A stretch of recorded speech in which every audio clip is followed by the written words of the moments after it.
Warning, this content may be disturbing to some audiences. Subscribe, if you dare. Anytime a meeting starts with "why don't we go around the room" and I'm already in a bad mood. Hey everybody, welcome to ANECDOSED. People ask Reddit. Introverts of Reddit. What are the most annoying things extroverts do? Number 1. There's a bar in my town that's known to have dance parties with live music. I do enjoy the scene to an extent, but I'm really there to just listen to music and hang out with friends. I'll sometimes dance if I get a few drinks in me, but usually I'm totally good to just sit back and enjoy. During the weekday nights, this bar is a bit more chill. I decided to check out the music on a Wednesday night. My friends weren't able to make it, so I ended up going by myself, something I'm actually pretty fine with. It ended up being not as chill as I had expected, but it was still okay. Lots of people were dancing. I got a drink and was just kind of swaying to the music. I was just doing me, vibing to the music, and I was having a blast. This girl comes up to me and just goes, "Come on, no need to awkwardly sway. Don't be afraid to dance. No one here is going to judge." My initial thoughts were that she was just super drunk. Turns out she doesn't drink and is just this outgoing. She kept on trying to grab my hands to dance with me, even after I repeatedly told her to stop and that I'm comfortable just doing my own thing. I ended up leaving shortly after that because I became super self-conscious about my body movements / what I was doing. So, thanks to the person who tried to make me feel less awkward. You succeeded in making me feel more awkward. I don't need saving. Ugh. Number 2. The most annoying thing extroverts do is always trying to talk to you because they feel bad about you being so quiet and alone. Like, dude, I want to sit in my own little corner chill. Also, when during groups discussions, when the teachers walk past and see you staring into space while everyone else is talking, they assume you aren't feeling well and ask you if you're okay. Number 3. Commenter. The most annoying things extroverts do is to try force you to be extroverted. Person B. Every self-help article about how to date when you're an introvert can be summarized as be an extrovert. Person C. I am an introvert and have successfully dated. It of course helps to be attractive, but the other thing that really works for me is just to accept that dating takes effort, and will tire me out even if I have a good time. And that's okay. You don't go to the gym and expect not to be tired afterwards, but that doesn't mean that you can't enjoy working out.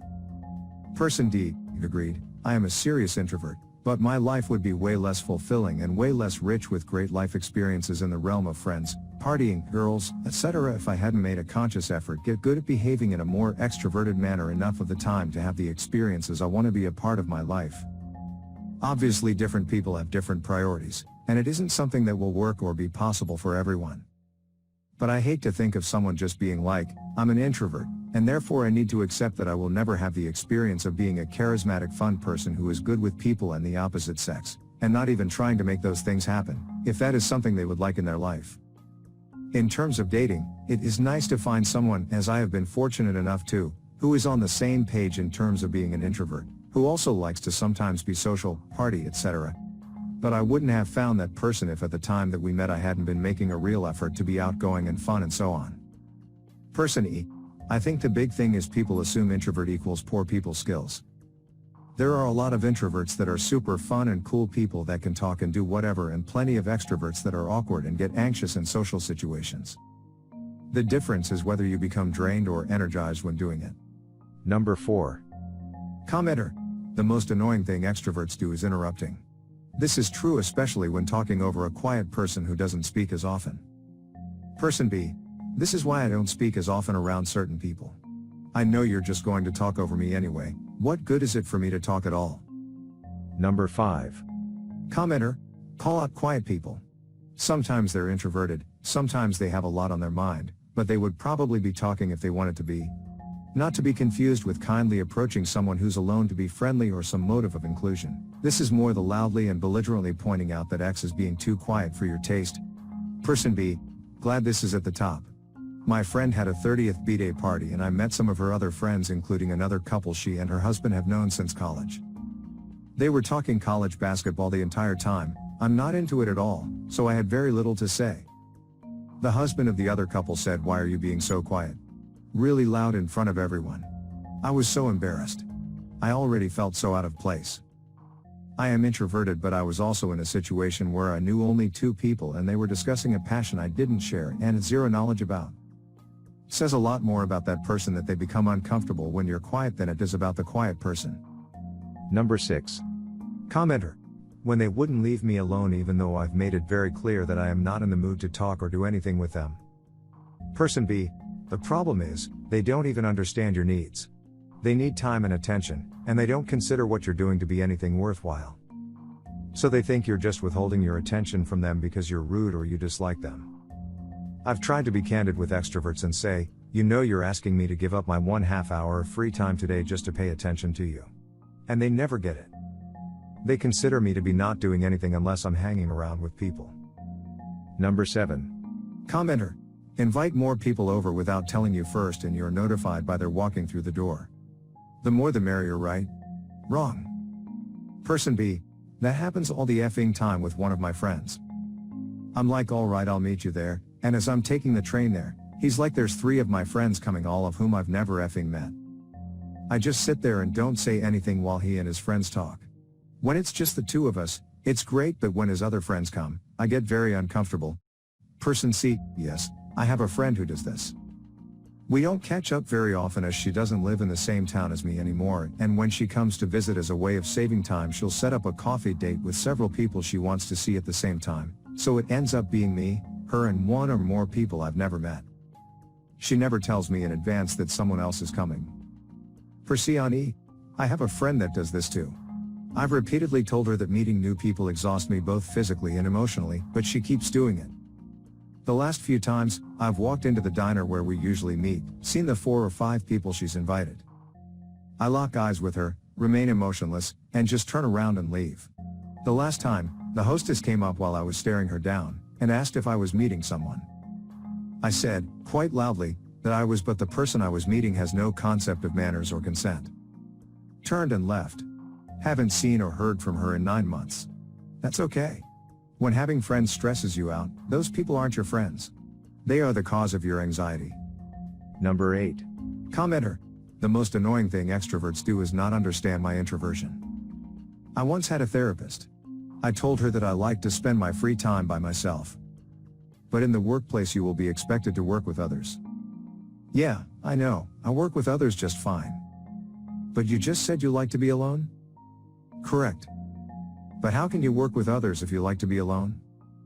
I mean, if this were some random idiot on the street it would still be annoying, but she was a licensed professional. She should know there is a huge spectrum between people who are the life of the party and people who are so socially inept they can't buy food. Person B. Sounds like a shitty therapist. Commenter. She was. I only saw her a couple more times, but each time there was a major red flag that she didn't know what she was doing. Person B. Could you share some of the other red flags? Commenter. Without going into my whole life story, let's just say I went through some issues my senior year of high school. I graduated in 2012, these therapy sessions were in 2018. So, considering there was a 6-year gap, I didn't remember every detail of what went down with perfect clarity. I remember having to drop a math course due to my issues. She asked me how my mom reacted. I told her I didn't remember. She started insisting that she would have remembered if she had been in my shoes, since parents have to sign a consent form to let their kids drop a course. And because I couldn't recall that detail, that I must have had issues with memory. A couple things, I was complaining daily about that class to my mom. When I told her I was thinking about dropping it, it was not out of the blue. 2. I looked up what my high school's policy on students dropping classes were. If you are a senior, you are allowed to drop courses without parental permission if the course is not required for graduation. Since the course I took was not required for graduation, I didn't need to get my mom to sign anything. I just went to my counselor and said I don't want to be in this class anymore, and a week later I was enrolled in study hall instead. And the math class was such a small insignificant part of a much larger story that I'm impressed I remembered as much as I did.